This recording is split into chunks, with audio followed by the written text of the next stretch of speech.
프랑스 대혁명은 루이 16세가 160년 만에 원시적 회의인 3부회를 소집하면서 일어나요. 1신분 성직자, 2신분 귀족, 3신분 평민입니다. 1, 2신분은 금방 합의를 이루었는데 3신분은 이들과 합의를 이루지 못해요. 그래서 루이 16세가 3부의 해산을 명했습니다. 그러나 3신분은 그 해산 명령에 불응하고 베르사유의 실내 테니스 코트에 모여서 자신들만의 의회, 국민의회를 결성합니다. 루이 16세가 이 국민의회를 해산시키려고 어리석게도 군대를 보냈어요. 그러자 파리 민중이 봉기해서 당시에 정치범들이 갇혀있던 바스티유 감옥을 습격하면서 혁명이 일어나게 됩니다. 루이 16세가 사고를 쳤어요.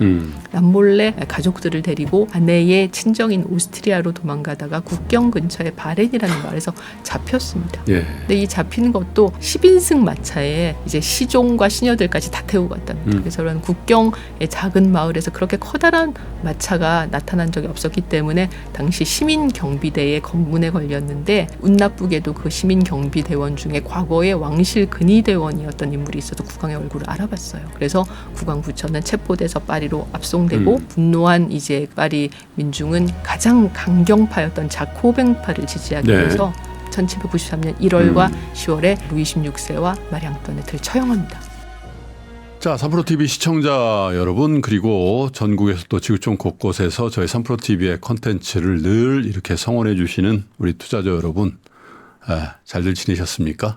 몇 주 전에 안개의 도시 런던, 그죠? 1, 2부를 런던의 예술가와 예술 작품들, 그리고 런던의 역사, 정말 절묘한 조화다, 이런 평가를 받으면서 모셨던 세종사이버대학의 전원경 교수님을 저번에 예고해 드렸을 겁니다. 아마 파리와 그 외의 다른 도시들도 부탁을 드리겠다고, 그래서 저희가 섭외를 또 했습니다. 그래서 이번에는 아마 런던이 서유럽에 어떻게 보면 품격이 있는 신사의 도시, 그리고 조금 다른 결의 도시라면 낭만과 예술, 그리고 자유로운 영혼들이라면 프랑스의 파리로 여러분 모실 테니까 기대 많이 해주셔도 좋을 것 같습니다. 전원경 교수님 모시죠. 어서 오세요, 교수님. 네, 안녕하세요.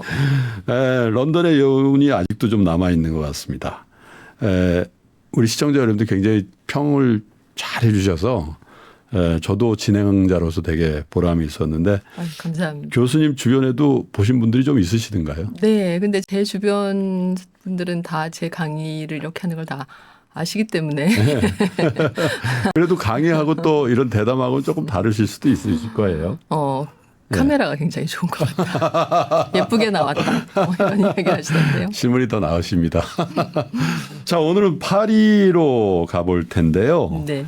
파리는 저도 한 서너 번 가봤던 것 같습니다. 저한테도 되게 애틋한 사연이 있는 도시긴 한데, 파리 그러면 제일 상징하는 걸 뭘로 꼽으세요? 파리를 상징하는. 에펠탑이겠죠. 에펠탑? 에펠탑이 일단 지금 그 보여드리는 파리 전경처럼 어디서나 다 잘 보이지 않습니까? 날씨가 아주 좋은 날이군요. 324m나 되기 때문에 어찌 보면 20세기의 파리를 상징하는 것 같아요. 1889년에 프랑스 대혁명 100주년을 기념해서 이 탑을 세웠는데, 당시에 뭐 모파상이라던가 뭐 포레 작곡가 포레나 뭐 그 건축가인 갸르니에나 많은 그 파리의 예술가들이 이 탑이 파리의 전경을 완전히 흉물스럽게 망치고 말 것이다라고 이야기를 했고, 처음에는 철거를 예정하고 세웠어요. 아니, 저는 사실 그런 얘기를 했다는 거를 막 비아냥거릴 필요는 없고 그럴 수도 있었을 것 같아요. 그때 당시로는. 그렇죠. 왜 대체 이 탑이 왜 필요한지도 알 수 없고, 그리고 그 아름답지 않다라고 충분히 생각할 수 있었을 것 같아요. 근데 이것을 받아들였다라는 점이 파리의 어떤 혁신적인 감각적인 면모를 보여주는 것 같고, 그래서 저는 20세기의 기념비적인 파리의 상징은 이 에펠탑이라고 생각하고, 그리고 뭐 사실 센강이 가장 중요하겠죠. 그렇죠. 센강에서 보통 저희가 이제 파리를 가게 되면 센강에서부터 관광을 시작하는 것 그렇죠. 같아요. 예, 네. 왜냐하면 센강도 이 템즈강과 마찬가지로 강을 걸어서 건널 수가 있고 네. 지금 그 알렉산드르 3세 다리 보여드리고 있는데 이 센강의 다리가 왠지 그렇게 봐서 그런지 모르겠지만 더 파리의 그 런던의 다리보다 예술적이에요. 런던의 다리는 뭔가 실용성을 중요시하는 이런 다리라면 차이가 많이 나는 거예요. 생강의 다리는 사진을 찍어도 너무 멋있게 나오는. 네. 말하자면 똑같은 밀가루 반죽을 얇게 펴도 네. 런던에서는 팬케이크가 되고 파리에서는 크레페가 되는 듯한 그런 느낌이 예. 좀 있고 그래서 이 센강에서 보통 이렇게 네. 맞아요. 노틀담이 이 센강의 가운데 있는 시대섬에 있지 않습니까? 그렇죠. 여기서 관광이 시작되는 것 같아요. 예. 사실 이 시대섬이 처음으로 파리라는 곳이 생겨난 그런 그런가요? 부분이라고 해요. 그래서 지금 노틀담이 2019년에 큰 불이 나서 아직도 일반에게 공개를 못하는 걸로 알고 있는데 런던으로 치면 시티 역할을 했나요? 그러면? 그렇죠. 예, 예. 그렇게 해서 이 시대섬과 몽마르트르 뭐 이런 곳들이 이제 파리의 그렇죠. 대표적인 네. 곳이겠죠. 이 몽마르트르도 사실 파리의 형성과 좀 관계가 있는데 네. 이 단어가 순교자의 언덕이라는 뜻이거든요. 이 프랑스에 가면 생드니 성당이 상당히 많이 네. 있습니다. 이 생드니, 세인트 데니스가 파리의 주교였고 프랑스가 그러니까 그 과거에 이 지역이 갈리아 지역이 기독교를 받아들이기 전에 순교를 했던 성인이에요. 그런데 이 몽마르트르 언덕에서 참수 형식으로 순교를 했는데 성인은 자신의 목을 들고 계속 걸어가면서 설교를 하는 기적을 일으켰다고 합니다. 목이 잘렸는데 예. 본인이 자신의 목을 들었는데 거기서 계속 설교가 나온다. 계속 목을 들고 걸어가면서 설교를 하는. 그래서 이제 프랑스의 수호 성인이 세인트 데니스라서 생드니 성당이 많고 여기가 이제 순교자의 언덕이라는 이름이 붙은 것이고 지금은 뭐 몽마르트르가 상당히 힙한 뭔가 세련된 곳이지만 이 파리가 평지예요. 그런데 그렇죠. 이 몽마르트르만 약간 해발 한 180. 그래서 사실은 굉장히 유명한 도시 중에 서울을 제외하고 저런 몽마르트 같은 그 자연적인 언덕 산에서 전체 도시를 다 조망할 수 있는 데가 제가 알기로는 뉴욕에도 없는 것 같고요. 없죠. 예, 저도 런던에도 기억이 안 없는 나요. 것 같고요. 런던은 뭐 프림로즈힐이라는 곳이 있긴 있는데 네. 몽마르트르처럼 저런 분위기는 저렇게 다 아니죠. 보이는 분위기는 네. 아닙니다. 드문 일이죠, 저게 예. 사실은. 그래서 이 지금은 관광객들이 많이 가는 포인트지만 옛날에는 산동네였기 때문에 집값이 쌌단 말이에요. 그래서 그렇겠어요. 이제 돈이 없는 사람들이 여기서 살았습니다. 그 돈이 없는 사람들 중에는 벌이가 일정치 않은 예술가들이 예술가들. 있었고 그래서 뭐 모네나 아니면 뭐 르누아르, 고흐, 뭐 피카소, 예, 네, 이런 피카소 인물들이 살았죠. 모두 이 몽마르트르에서 거주했기 때문에 예술가의 언덕이 되는 것이죠. 예. 이렇게 좀 도시가 오래되면 많은 사용들을 이렇게 자연스럽게. 근데 가지게 되는 제가 것 첫 같아요. 질문으로 뭐 어쩌면 당연할 수도 있는 파리의 가장 파리를 상징하는 지점이나 뭐 건축물을 여쭤본 이유가 저는 어디서부터 시작했는가 파리의 여행을 생각해 보니까 저는 개선문 앞에서부터 시작한 것 같아요. 오, 그러실 수 있죠. 그런 분들이 많을 것 같아요. 저 개선문의 왼쪽 어귀에서 가족 사진을 찍고 거기서부터 유모차를 몰았던 기억도 나고 그래서 이제 샹젤리제 그죠? 네. 샹젤리제 거리의 관문 역할을 하는 저 개선문부터 뭔가 스토리를 시작하지 않을까 이제 그런 기대가 있어서요. 좀. 네. 안 그래도 그 말씀을 드리려고 했는데 20세기의 기념비적인 건물이 에펠탑이라면 19세기의 기념비적인 건물, 파리를 대표하는 건물은 이 개선문이라고 생각을 해요. 아까 샹젤리제에서 이렇게 개선문을 바라보셨다라고 말씀하셨는데 실제로 파리의 중심에 개선문이 있고 그렇죠. 이 개선문을 중심으로 이렇게 대로들이 방사선으로 뻗어나가면서 파리가 시작됩니다.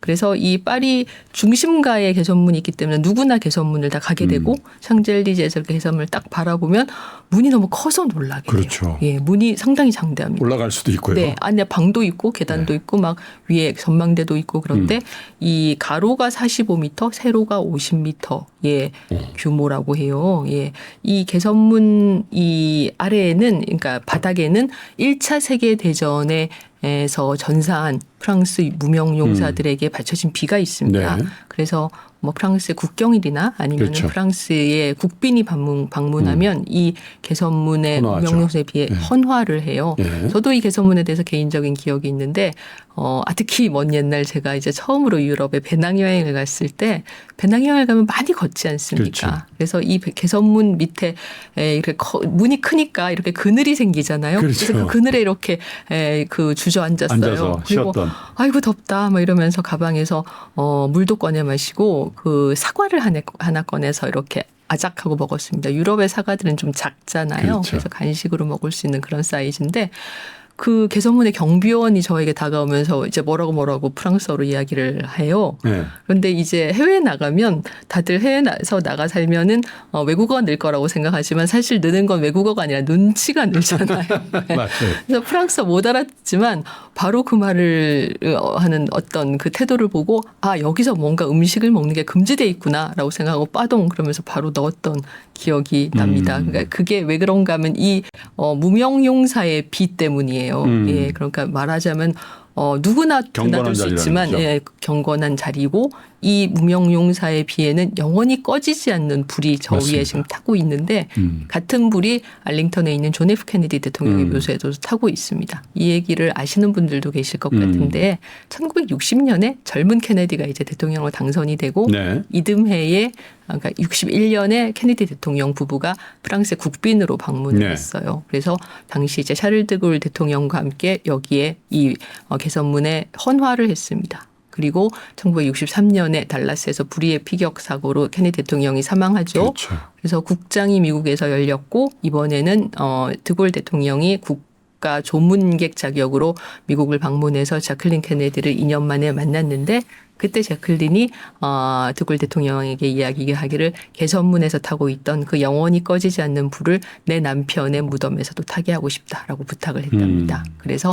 드골 대통령이 이 불을 프랑스에 특별히 주문해서 알링턴으로 공수해 와서 알링턴의 존 F 케네디 대통령의 묘에서도 같은 불이 타고 있다라는 좀 그 드라마 같은 사연이 저는 처음 있어요. 들었습니다. 예. 이 두 불이 같은 불이다라는 불은 다 같은 불이 아닐까 그런 생각도 해보는데. 그렇죠. 뭔가 의미가 있는 불이죠. 근데 저 뭐 개선문을 직접 본 분들이 공통적으로 느끼는 참 생각보다 굉장히 크다. 네. 그러면서 또 한 가지 생각이 드는 거는 어디서 많이 본 듯하다. 네. 네, 저 건축 양식이 언제 거지? 왜냐하면 로마에도 비슷한 개선문이 있었던 것 같은데. 그거를 발견하신 분들은 굉장히 눈썰미가 아니, 저는 좋으신 왜냐하면 분들이에요. 이제 로마도 한 두어 번 가보고 네, 뭐 네. 그런데 사실 훨씬 더 그 파리의 개선문이 세련미랄까 뭐 그런 게 있고 더 장대한 것 같긴 한데 양식에 있어서는 뭐 큰 차이가 없지 않을까. 그렇죠. 이 네. 개선문이라는 것이 사실 파리에서 처음 만들어진 것이 아니고 네. 정확하게 말씀드리면 고대 로마의 황제 개선문에서부터 그 유래가 있습니다. 그 로마에 가신 분들 그 로마 한가운데 포로 로마노라고 해서 네네네. 고대 로마의 유적들이 그렇죠. 많이 남아있는 지역이 있잖아요. 예. 그래서 그 지역으로 이렇게 들어가서 걷다 보면 그 포로 로마노가 상당히 넓은데 거의 빠져나갈 만한 부분에 이 티투스 황제의 개선문이라는 있어요. 서기 82년도의 개선문이 있는데 지금 이 모양이 흡사하네요. 파리에 있는 개선문과 거의 그러네요. 비슷하잖아요. 물론 이 문이 훨씬 작지만 예. 고대 로마의 황제들은 자신이 전투에서 승리하거나 기념비적인 업적을 세우면 자기의 이름을 딴 개선문을 로마 시내 곳곳에 만들었습니다. 그래서 모두 36개의 황제 개선문이 만들어졌고 네. 현재는 이제 3개만 남아있대요.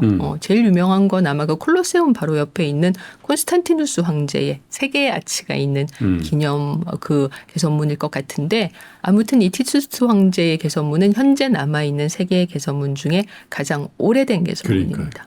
그런데 이 개선문이 지금 우리 파리에서 보는 그 장대한 개선문과 사실 굉장히 비슷하게 생겼잖아요. 그렇죠. 크기만 조금 차이 나고. 네, 그렇죠? 네. 그러면 파리의 개선문은 대체 누가 그렇게 로마의 개선문과 개선한 비슷하게 사람이 있었을 거 만들었을까요? 예, 누가 만들라고 시켰을까요? 저게 19세기라고 하니까 누구 승전을 했던 나폴레옹이 했을까요? 그렇죠.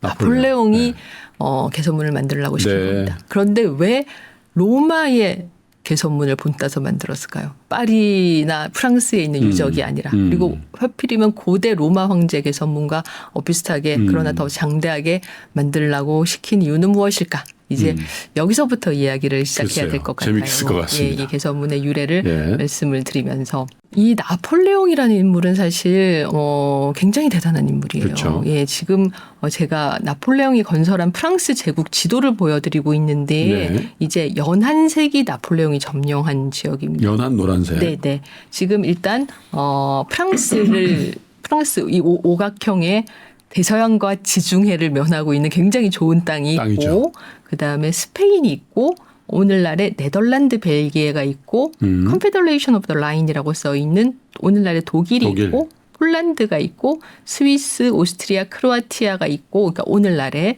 이탈리아를 전부 정복했어요. 그러니까 이 러시아와 여기 오토만 엠파이어 그러니까 터키의 전신이죠. 이 러시아와 터키를 제외하면 유럽의 거의 3분의 2 정도를 정복을 한 셈이거든요.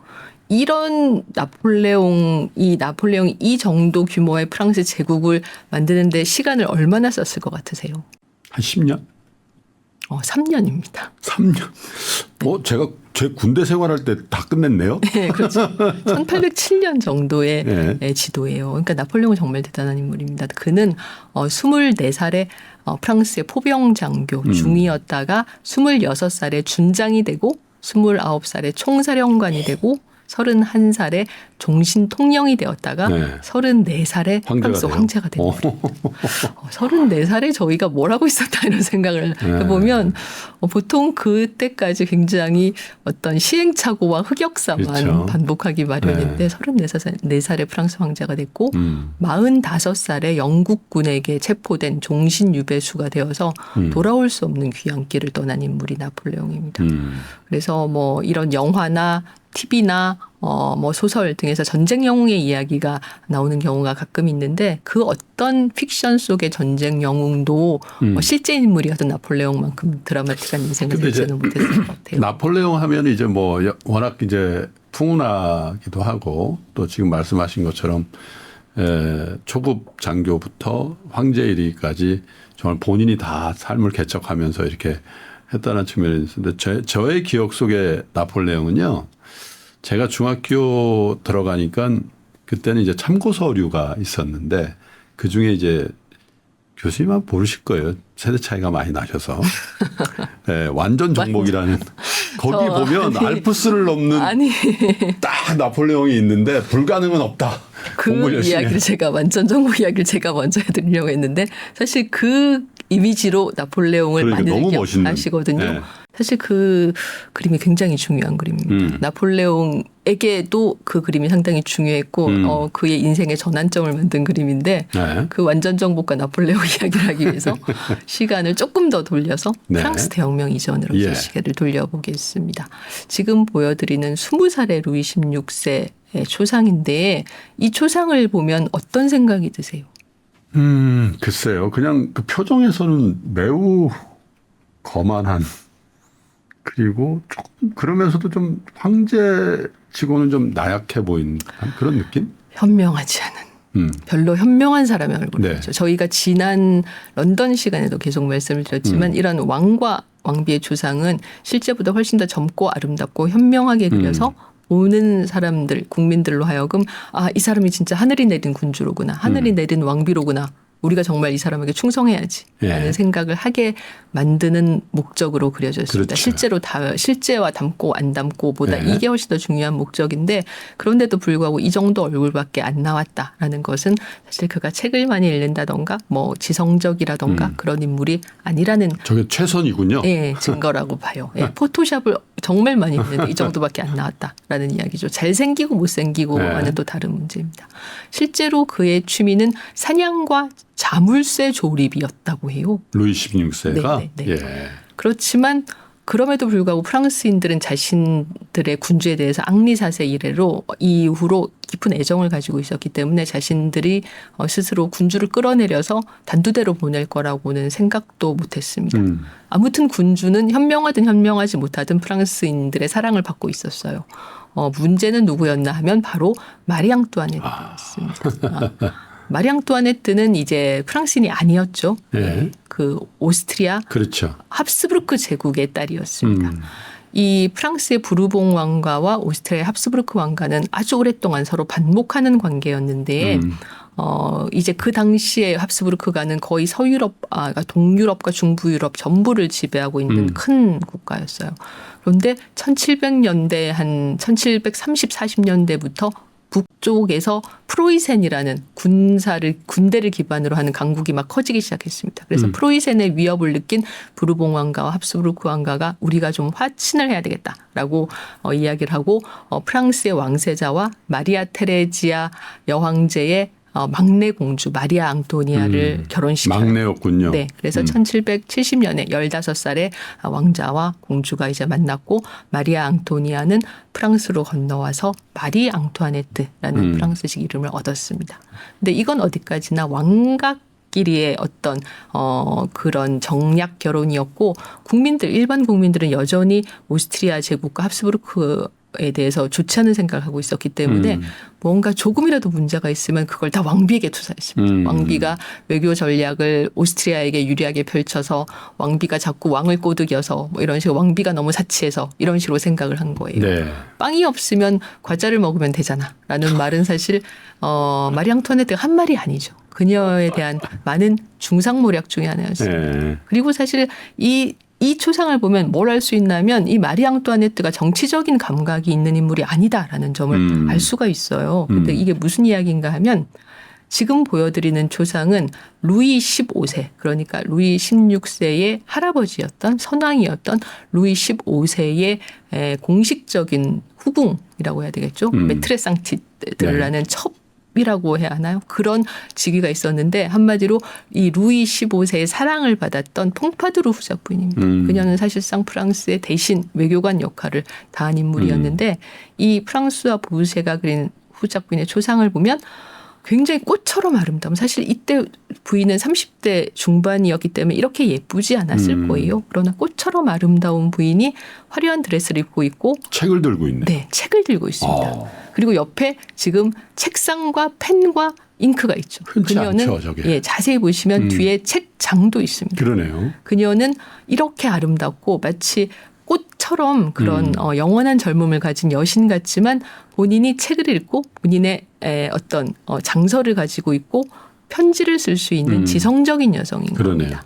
지금 살짝 기대에 있다가 문 쪽으로 시선을 돌리고 있지 않습니까? 누가 온 거야? 라는 식으로 바라보고 있는데 아마 저분에서 루이 15세가 들어왔겠죠. 이 여성의 포즈 어찌 보면 여성이 가지고 있는 아름다움과 관능을 다 자랑하면서 본인이 굉장히 지성적이고 주도적인 그런 그리고, 느낌이 나네요. 네, 그리고 아름답다. 지금 발밑에 장미꽃이 떨어져 있는데 마치 드레스에서 꽃이 떨어진 것 같아요. 느낌이 들잖아요. 지금 이런 모든 것들을 주도 면밀하게 계산한 초상을 그릴 수 있는 정치적 감각이 있는 여성이 퐁파두르 부인이었고 거기에 비하면 마리 앙투아네트는 아무 생각이 없는 거예요. 왜냐하면 그녀는 쇤브룬궁에서 태어나서 방이 2,000개인 쇤브룬궁에서 태어나서 15살에 또 방이 2,000개인 베르사유 궁으로 왔기 때문에 태어날 때부터 그런 황금 수저였기 때문에 그 어떤 정치적 감각이 필요하다라는 생각조차를 발끝에 장미가 있었는데 손끝에 있네요. 저 그림. 그냥 그죠? 나는 이렇게 꽃처럼 아름다워 이야기뿐이지 않습니까? 머리에 꽂고 있는 게 타조 깃털일 텐데 굉장히 비쌌을 거예요. 예. 그러니까 이렇게 사치스러운 생활을 하는 것에 대해서 별로 생각도 하지 않는 이런 인물이었던 겁니다. 그래서 점점 뭔가 시간이 흐르면서 18세기가 되면서 프랑스에는 계몽주의가 들어와요. 그래서 계몽주의를 받아들인 평민들은 세계에 대해서 생각을 하고 철학을 가지게 되면서 이런 생각을 하게 되죠. 우리 계급 그리고 나는 내가 태어나서 열심히 노력해서 여기까지 왔고 이 정도의 부를 일구었는데 귀족 계급은 다만 좋은 집안에 태어났다는 이유로 내가 열심히 노력해서 얻은 것보다 훨씬 더 많은 것을 태어나면서부터 가지고 있다. 이것은 무언가 불공평하다. 그들이 가진 특권 우리가 뺏어야 되겠다라고 생각을 하게 됩니다.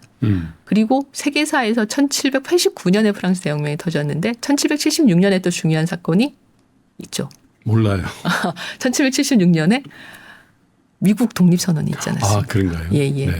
1773년에 이제 보스턴 티파티 사건이 있고 그래서 이제 영국이 이제 미국 식민지에 너무나도 가혹한 이런 정책을 펴면서 그들에게 어떤 대표를 본국의 회의에 의회에 보낼 자격도 주지 않고 뭐 이러니까 식민지가 거세게 반발하면서 이제 그 전쟁이 나고 미국 독립전쟁이 벌어지는데 1783년에 결국 이 전쟁에서 미국 독립군이 이겨서 당시의 영국왕 조지 2세가 미국의 독립을 승인해요. 그래서 신생국 영국이 미국이 태어나게 되는데 잘 생각해 보면 미국은 조지 워싱턴이라는 탁월한 시민군 그 장군이 있었지만 그냥 시민군이고 영국은 세계 최강대국이잖아요. 정규군이죠. 예. 그런데 어떻게 일개 시민군이 세계 최고 강국의 군대를 이겼나 하면 프랑스가 군대를 보내서 미국을 도왔습니다.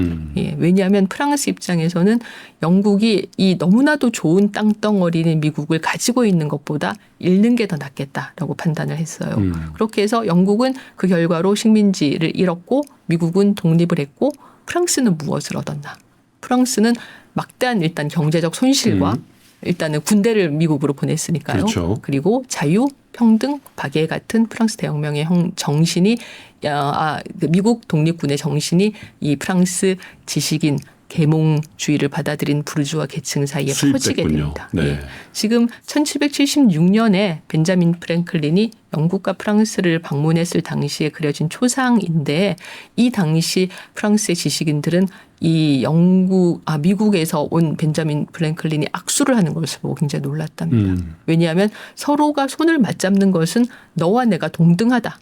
라는 의사 표시인데 계급이 있는 프랑스에서는 누군가 서로가 서로를 만났을 때 고개를 숙이거나 무릎을 꿇어야 하지. 입을 맞추거나. 네, 동등하게 손을 잡는다라는 게 있을 수 없었던 일이었던 거예요. 그래서 그렇게 해서 점점 더 이 시민 계층의 평등에 대한 어떤 특권 계층에 대한 증오가 커지게 되고 그런 특권 계층, 귀족 계급과 이 시민 계급 사이의 갈등이 1750년대에 들어서면서 점점 커지게 됩니다.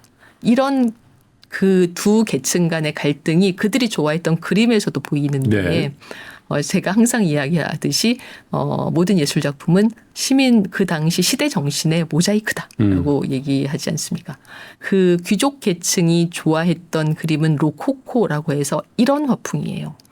귀족의 모습, 특히 귀족 여성의 모습을 그리고 파스텔 톤의 가벼운 그런 색채를 쓰고 약간 몽환적인. 네, 그런 꿈 같은 그러나 어찌 보면 관능적인 이런 그림입니다. 이 프라고나르가 그린 그네라는 작품에서는 마치 장미꽃처럼 화사하게 차려입은 그러네요. 여성이 그네를 타고 있는데 자세히 보시면 오른쪽에서 그늘에서 무언가 끈을 잡아당기고 있는 남성이 보이거든요. 네. 이 그네는 여성의 힘이 아니라 뒤에 이 그늘에 있는 남자는 이 여성의 남편이에요. 남편의 줄을 다 잡아당겨서 그 노동의 힘으로 움직이고 있습니다.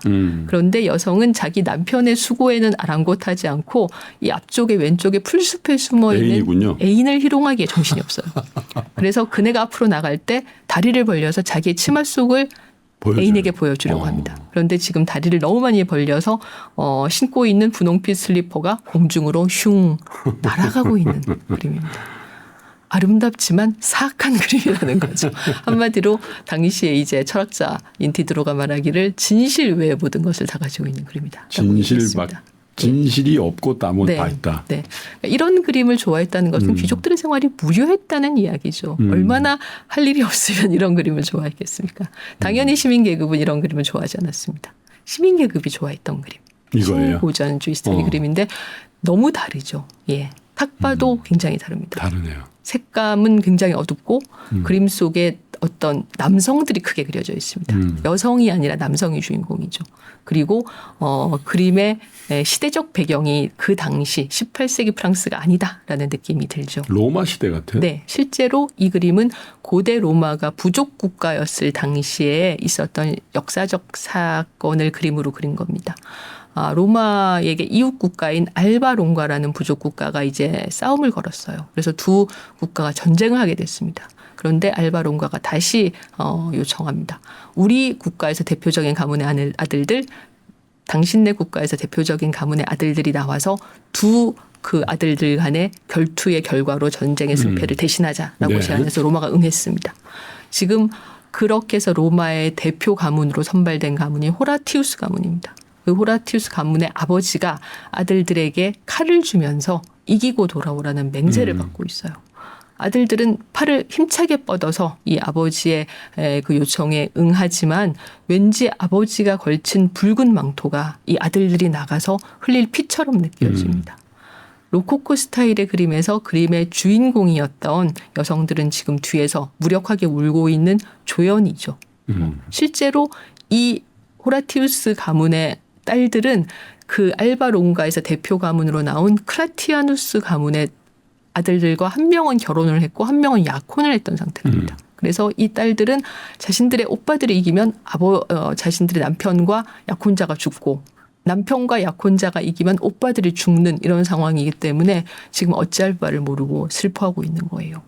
그런데 자세히 보시면 이 아버지와 이 딸들 사이에 뒤에 멀리 유모가 2명의 꼬마를 안고 있습니다. 그러네요. 예, 그 오른쪽에 4-5살 정도 되어 보이는 꼬마가 뚫어지게 지금 자신의 아버지와 삼촌들을 바라봅니다. 네. 이 꼬마는 나중에 커서 아버지와 삼촌들처럼 조국을 지키는 용감한 전사가 되겠죠. 이 그림은 무언가 보는 사람들에게 이야기를 하고 있습니다. 이것은 어떤 정치적 메시지예요. 네. 1785년에 이 작품이 살롱전에 공개되었을 때 수많은 인파가 이 그림을 보러 왔습니다. 그리고 이 그림 속에 있는 어떤 메시지를 읽은 거예요. 다비드가 그린 1789년 그러니까 프랑스 대혁명이 터진 후에야 공개된 브루투스에게 죽은 아들의 시신을 가져옴이라는 그림은 한층 더 선명한 정치적 메시지를 담고 있습니다. 이 브루투스가 그 카이사르 양아들인데 그렇죠. 카이사르 암살 배신하는 그 브루투스 너마저 그 브루투스가 아니고 동명이인이에요. 네. 그것보다 그 전에 살았던 인물이고 예. 집정관이었답니다. 그런데 이 브루투스 집정관에게 하루는 첩보가 들어와요. 반란 모의가 꾀해지고 있다라는 첩보가 들어왔습니다. 집정관은 모두 다 관련자를 잡아들여서 처형하라라고 지시했는데 다 잡아들여 보니 뜻밖에도 거기에 집정관의 아들이 포함되어 있는 거예요. 브루투스 집정관은 고민하다가 명령합니다. 내 아들이라고 해도 봐줄 수 없다. 다 처형하라. 라고 명령해서 지금 처형당한 아들의 시신이 집으로 들어오고 있는 장면입니다. 어머니와 딸들은 이제 아들과 오빠의 시신을 보면서 오열하고 쓰러지고 있는데 아버지는 왼쪽 그 정면에 보이는 이 남자가 아버지 브루투스 집정관인데 애써 이 장면을 외면하고 있습니다. 네. 이 작품은 더욱더 선명한 정치적 메시지를 던집니다. 조국의 존재는 아들의 목숨보다 더 중요하다. 더 숭고한 것이 조국이다. 라는 이야기를 하고 있는 거죠. 결국 이 그림이 던지는 정치적 메시지를 시민 계급은 알아들었고 네. 1789년 7월에 이제 우연의 연속에 의해서 프랑스 대혁명이 터집니다. 프랑스 대혁명은 이제 루이 16세가 160년 만에 원시적 회의인 3부회를 소집하면서 일어나요. 1신분 성직자, 2신분 귀족, 3신분 평민입니다. 1, 2신분은 금방 합의를 이루었는데 3신분은 이들과 합의를 이루지 못해요. 그래서 루이 16세가 3부의 해산을 명했습니다. 그러나 3신분은 그 해산 명령에 불응하고 베르사유의 실내 테니스 코트에 모여서 자신들만의 의회, 국민의회를 결성합니다. 루이 16세가 이 국민의회를 해산시키려고 어리석게도 군대를 보냈어요. 그러자 파리 민중이 봉기해서 당시에 정치범들이 갇혀있던 바스티유 감옥을 습격하면서 혁명이 일어나게 됩니다. 이 혁명이 일어난 지 2년 후에 그려진 이 다비드의 테니스 코트의 맹세라는 작품이 바로 그 3부회 중에 3신분이 실내 테니스 코트에서 국민의회의 결성을 그렇죠. 결의하는 평민들이죠. 그런 장면인데 결의하는 이 의원들의 모습보다 펄럭이는 커튼과 허공이 더 크게 그려졌잖아요. 그러네요. 예, 뭔가 그림이 허망하다는 느낌이 좀 듭니다. 이 그림이 주는 느낌처럼 혁명의 바퀴는 아무도 그 혁명의 바퀴를 굴려본 사람이 없기 때문에 엉뚱한 방향으로 막 굴러가고 있었어요. 누구도 이 혁명이라는 이 자동차를 운전해 본 적이 없잖아요. 그런데 그 와중에 역시 우리가 초상에서 봤던 것처럼 현명하지 못했던 루이 16세가 사고를 쳤어요. 루이 16세는 이제 혁명군의 세력을 다 주장을 다 인정하고 혁명군을 인정하겠다라고 발표를 해놓고 남몰래 가족들을 데리고 아내의 친정인 오스트리아로 도망가다가 국경 근처에 바렌이라는 말에서 잡혔습니다. 예. 근데 이 잡힌 것도 그렇게 변장하고 도망가는 거면 작은 마차에다가 농부와 농부의 아내처럼 허름하게 하고 갔어야 하는데 10인승 마차에 이제 시종과 시녀들까지 다 태우고 갔답니다. 그래서 그런 국경의 작은 마을에서 그렇게 커다란 마차가 나타난 적이 없었기 때문에 당시 시민경비대의 검문에 걸렸는데 운 나쁘게도 그 시민경비대원 중에 과거의 왕실 근위대원이었던 인물이 있어서 국왕의 얼굴을 알아봤어요. 그래서 국왕부처는 체포돼서 파리로 압송되고 분노한 이제 그 파리 민중은 가장 강경파였던 자코뱅파를 지지하기 위해서 자코뱅파가 1792년에 국민공회를 결성하고 이듬해인 1793년 1월과 10월에 각각 루이 16세와 마리 앙뚜아네트를 처형합니다. 각각 같은 날인가요? 아니면? 아닙니다. 루이 16세는 1월에. 먼저. 그리고 마리 앙뚜아네트는 10월에 처형이 돼요. 이 왕과 왕비의 처형으로 그 혁명 세력은 돌아올 수 없는 다리를 건너간 그렇죠. 점이에요. 왜냐하면 루이 16세와 마리 앙뚜아네트는 부르봉과 합스부르크라는 유럽 양대 왕실의 적자. 상징이네요. 예. 그러니까 그 전까지 영국, 프로이센, 오스트리아 같은 그 주변 국가들은 프랑스 대혁명에 대해서 니네 나라이니까 니네가 알아서 해결해라 라는 식으로 관망적인 태도를 보이고 있었습니다. 그러나 이 혁명 세력이 이 중요한 두 왕실의 적자를 처형하는 것을 보고 그들은 이 위험한 세력이 우리나라까지 그 넘어오기 전에 빨리 이 혁명의 불길을 끄려고 하게 됩니다. 그렇겠죠. 그래서 국경 근처에 그 프랑스 도시들이 일제히 이런 외국 군대 공격을 받기 시작하는데 혁명 내부 세력에서는 권력 다툼이 일어나요. 그래서 당통, 마라, 로베스피에르, 생주스트 같은 혁명 지지 세력들이 암살당하거나 처형당하는 혁명 그 내부 세력의 권력의 공백이 일어난 거예요.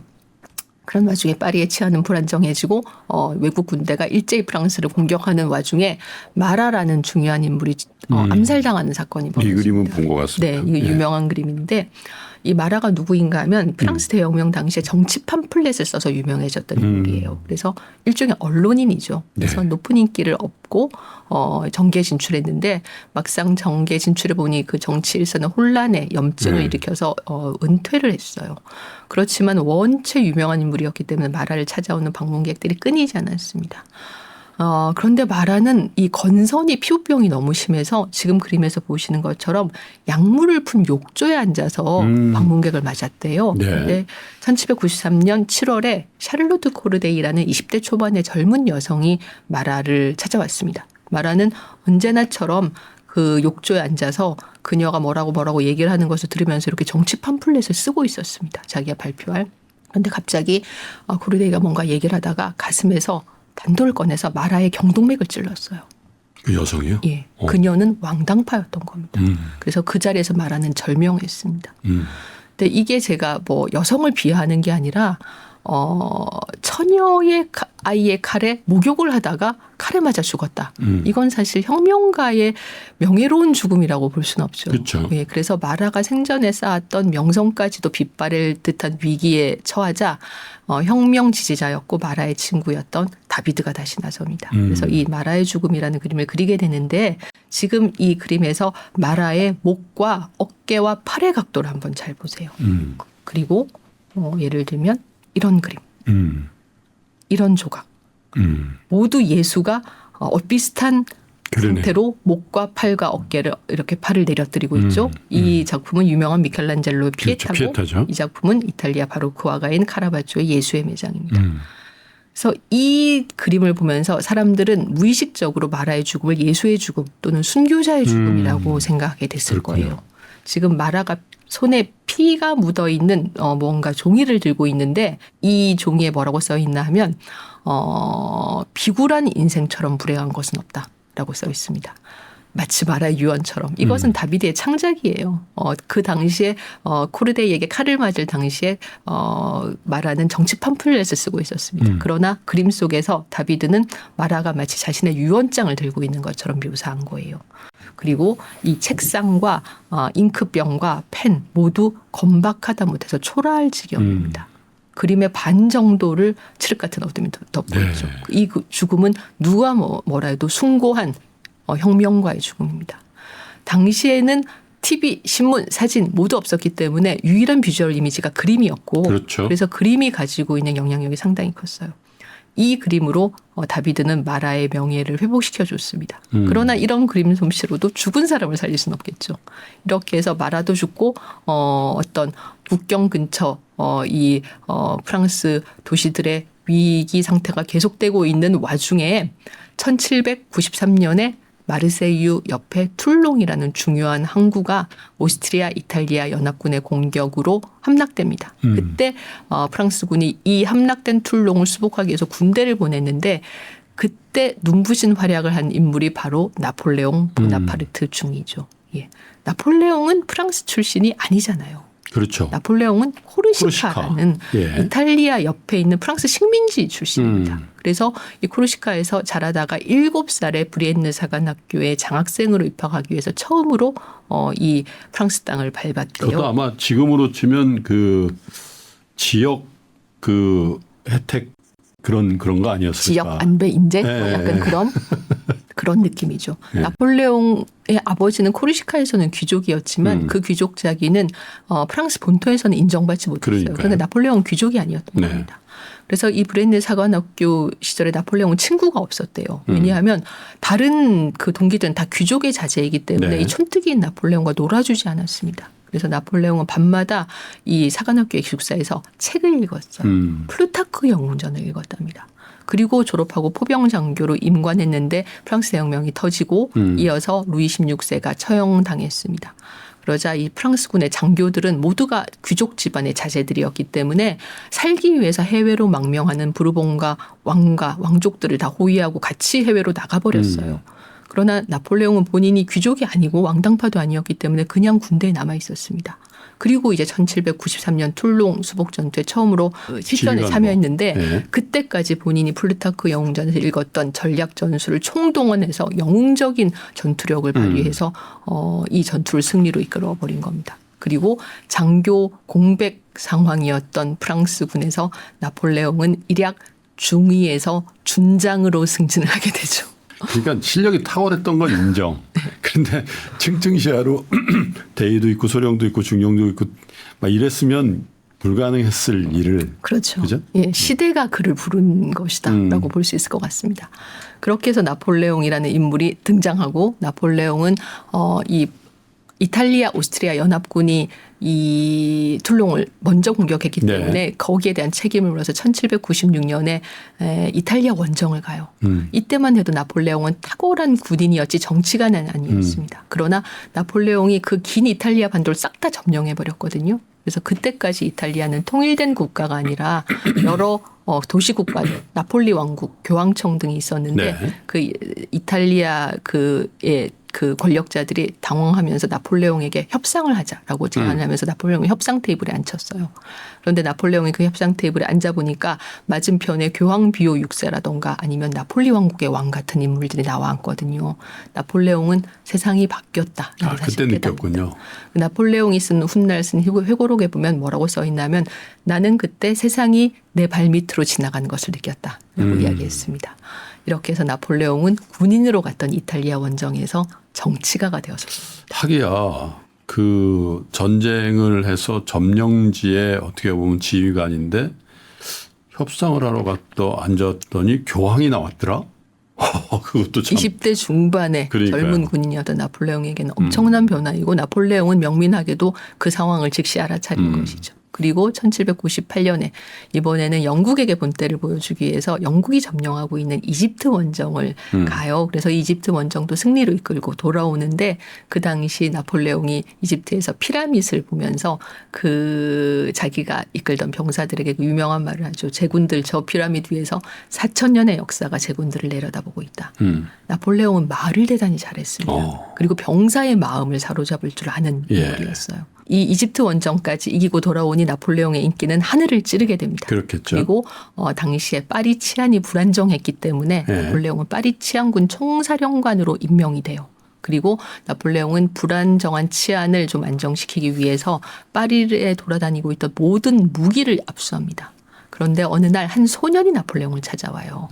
소년이 나폴레옹에게 말합니다. 제 아버지의 칼을 돌려주십시오. 라고 이야기합니다. 그래서 나폴레옹이 물어봤죠. 네 아버지가 누구시냐? 라고 물었더니 소년이 대답했습니다. 보아르네 자작이십니다. 라고 이야기했습니다. 보아르네 자작이 누구인가 하면 그 프랑스 대혁명 당시에 별다른 죄도 없이 많은 귀족들이 단두대에 끌려가서 처형당했는데 그때 처형당한 인물 중에 한 명이에요. 네.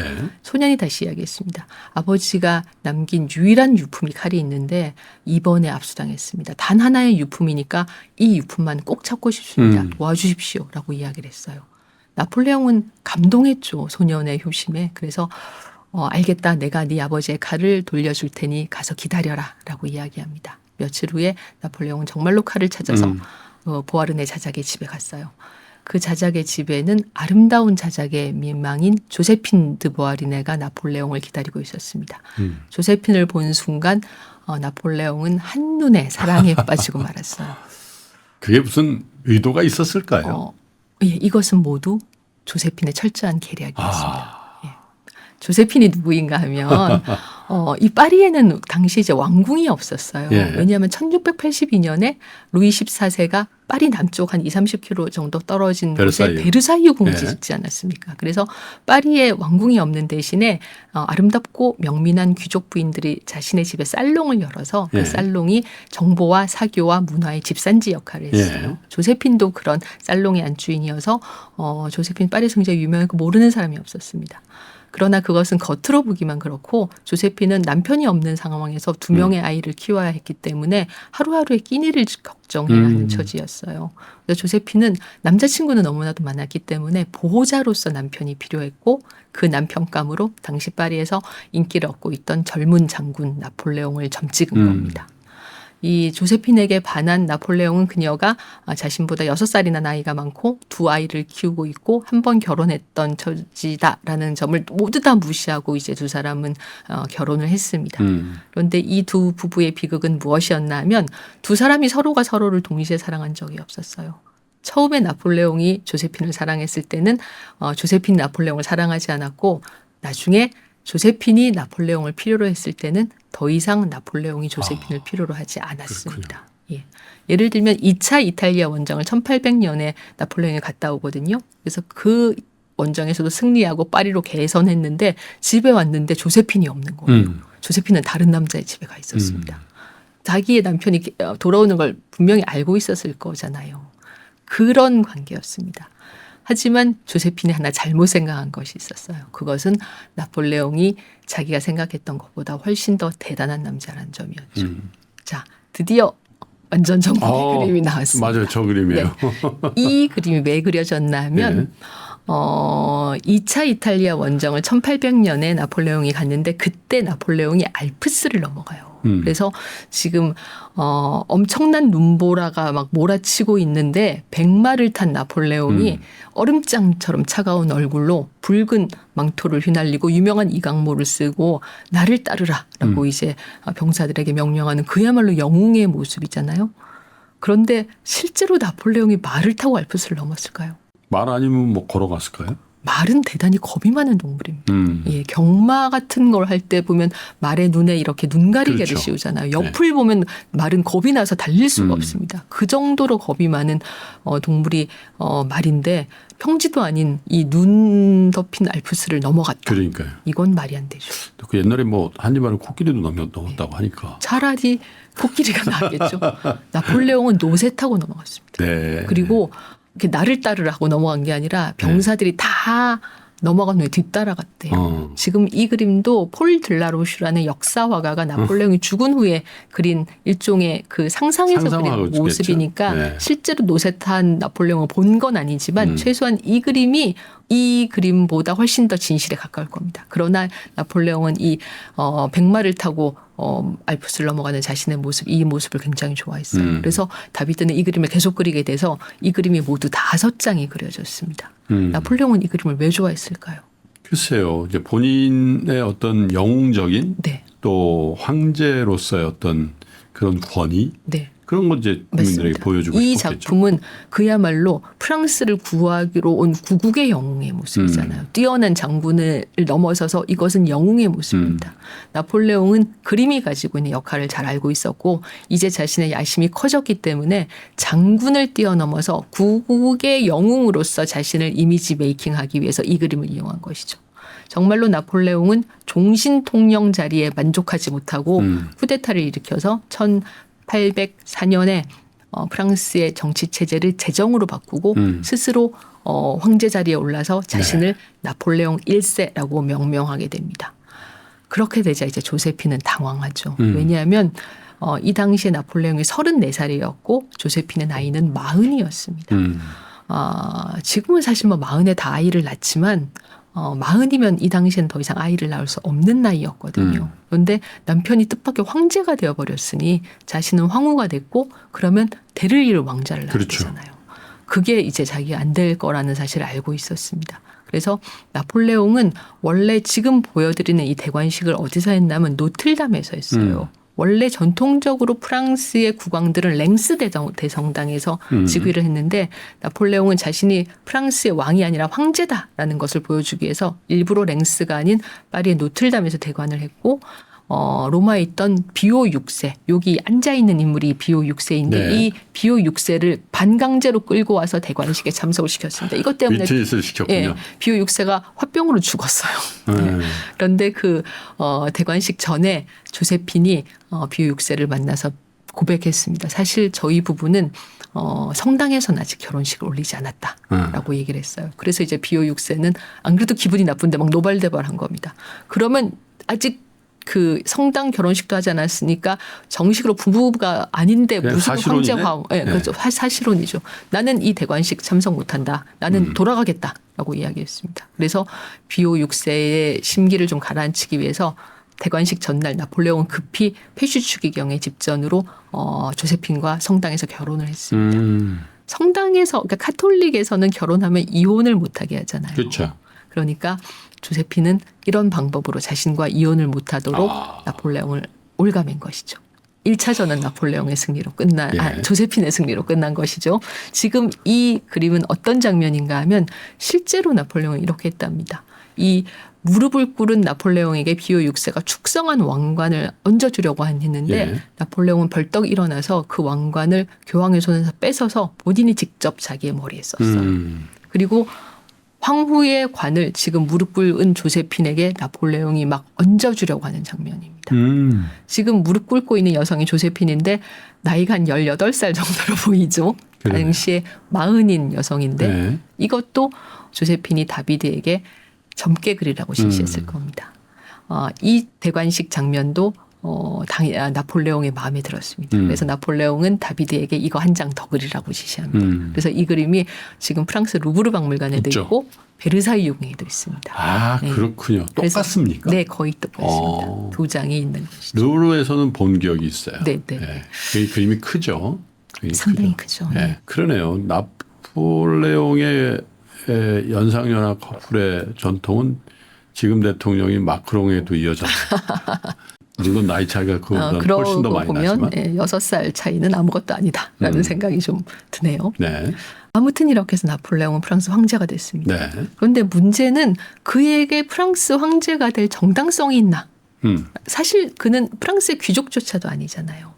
예를 들면 루이 16세는 루이 15세의 손자이기 때문에 그 왕위를 물려받은 거잖아요. 그러니까 본인이 황제가 될 정당성이 없다라는 사실을 누구보다도 나폴레옹 본인이 잘 알고 있었습니다. 네. 그래서 나폴레옹은 선언해요. 나는 로마 황제의 후손이다. 이제부터 내가 로마 제국의 새로운 모습인 프랑스 제국을 만들고 그 제국의 수도를 파리로 만들 것이다. 점점 개선문이 왜 그렇게 됐는지가 나오는군요. 이렇게 해서 나폴레옹은 전 유럽의 국가들을 자신의 적으로 돌리게 되는 것이죠. 이 황제 등극 전후에서 같은 화가인 장 도미니크 앵드그르가 그린 나폴레옹 초상을 보면 제1통령 시절의 나폴레옹의 모습은 그저 결연한 젊은 혁명가의 모습입니다.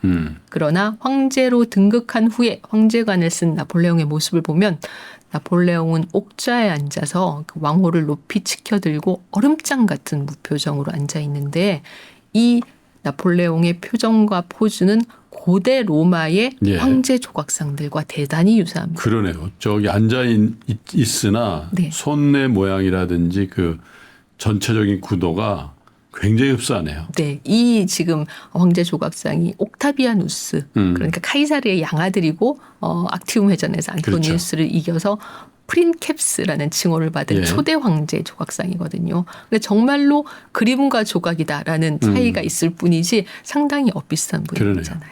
이렇게 해서 나폴레옹은 때 아닌 고대 로마의 부활을 선언했고 전 유럽에 이런 식으로 고대 로마식으로 그림을 그린 신고전주의 양식이 유행을 하게 되는데 이제 시절을 한 200~300년은 쭉 뒤로 네. 돌린 듯한 그런 화풍이 나오네요. 그러니까 이런 그림들은 저희가 다비드가 그린 호라티우스의 형제의 맹세 같은 그림은 뭔가 그 안에 메시지가 있었잖아요. 그런데 이런 그림은 그런 메시지가 없으니까 공허한 그림들이죠. 그러네요. 흉내낸 그림들이죠. 그리고 의상에서도 혹시 그 여성분들 가정가사를 배우신 분들은 아마 기억을 하실 겁니다. 엠파이어 스타일이라고 해서 웨이스트 라인을 높게 끌어올리고 안에 패티코트를 입지 않아서 H 라인으로 떨어지는 그런 의상이 유행하게 됩니다. 이것도 고대 로마 여인들의 의상을 지금 모방한. 보이는 저런 스타일인가요? 네. 조세핀을 처음으로 입었다고 하고 지금 보여드리는 여성은 조세핀이 첫 결혼해서 낳은 딸 오르탕스입니다. 이렇게 해서 뜻하지 않게 고대 로마 제국 부활의 열풍이 전 유럽에 몰아닥치게 되고 나폴레옹의 황제 등극 소식은 그를 프랑스 대혁명의 화신이다라고 생각하면서 기다리고 있던 여러 계몽주의자들을 절망시키게 됩니다. 절망했겠네요. 예. 그런 계몽주의자 중에 한 명이 빈에서 활동했던 베토벤입니다. 베토벤은 1770년에 태어나서 1792년에 빈으로 올 때까지 라인강 인근의 본에서 살았기 때문에 라인강 너머에서 들려오는 프랑스 대혁명 소식들을 듣고 있었어요. 그리고 그는 계몽주의자였습니다. 베토벤이 1802년에 귀가 들리지 않는다라는 사실에 절망해서 자살을 하려고 하일리겐슈타트의 유서를 쓰지 않았습니까? 네. 그 유서에서 동생들에게 작곡가로서 가장 소중한 귀가 들리지 않는다는 사실을 내가 더 이상 감당할 수 없다라고 쓰는데 그럼에도 불구하고 이 유서를 쓰고 나서 베토벤은 그렇게 자살을 결행하지 않았어요. 왜냐하면 새로운 희망이 생겼습니다. 마치 그리스 신화에서 인류에게 불을 가져다 주는 프로메테우스처럼 나폴레옹이라는 존재가 나타난 거예요. 베토벤은 이 새로운 자신의 영웅에게 바칠 곡을 쓰기 시작합니다. 그게 영웅이군요. 네. 그게 2년이나 걸려서 1804년에 완성됐고 그 곡 표지에 나폴레옹 보나파르트에게 바침이라고 쓰기까지 했는데 그때 마치 운명의 장난처럼 파리에서 나폴레옹 황제 등극 소식이 들려온 거죠. 네. 베토벤은 절망에 차서 소리칩니다. 그래 그도 결국 똑같은 인간이었어. 이제부터 그는 자신의 욕망을 위해서 민중 따위는 생각도 하지 않는 또 한 명의 독재자가 되고 말 거야 라고 소리치면서 여기 이름을 박박 지웠잖아요. 자신이 썼던 나폴레옹 보나파르트에게 받침을 박박 지워버렸어요. 저 지운 게 네. 보나파르트 나폴레옹이라는 이름인가요? 네. 이거를 베토벤이 직접 지운 거예요. 밑에 보면 베토벤, 루트비 반 베토벤이라는 서명도 보이잖아요. 그리고 나서 좀 더 시간이 지난 후에 마음을 가라앉히고 그 밑에 베토벤은 뭐라고 쓰나 하면 어느 한 위대한 영웅을 추억하며 라고 쓰게 됩니다. 이것이 바로 그의 교향곡 3번 영웅의 탄생 비화인 거죠. 그렇군요. 이렇게 해서 나폴레옹은 전 유럽을 적으로 돌리게 되지만 네. 그는 정말로 타고난 전략 전술과 뛰어난 장군들의 힘으로 승승장구예요. 1807년, 1806년 아우스터리츠 전투를 승리하면서 자신의 개선문, 황제 개선문을 파리에 만들게 시키게 되죠. 그리고 한마디로 그런 건축에서 그리고 지금 보여드린 이런 그림에서 계속 자신이 황제다 이렇게 구국의 영웅이다. 위기에 빠진 프랑스를 구하러 온 인물이다라는 식으로 계속 국민들에게 자신의 존재를 각인시킨 겁니다. 그래서 전원건 교수님과 지금 여행하고 있는 두 번째 도시 파리의 제목이 예술과 혁명의 도시 파리 이렇게 된 것 같습니다. 물론 이제 어떻게 보면 혁명의 우상 같은 그런 소설이 있죠. 일그러진 우리들의 영웅인가요? 네. 그 소설이 왜 기억이 나는지 모르겠는데 어쩌면 베토벤에게 있어서 보나파르트 나폴레옹은 자신의 청각을 잃어버리는 걸 이길 정도로 이겨낼 힘일 정도의 영웅이었는데 사실은 황제로 등극하면서 일그러져 버린 우상이 되지 않았나 그런 생각을 해보게 됩니다. 파리 얘기를 이렇게 듣다 보니까 벌써 1시간이 훌쩍 지나갔는데요. 이번엔 살짝 쉬었다가 파리의 2부 순서로 여러분 다시 뵙겠습니다.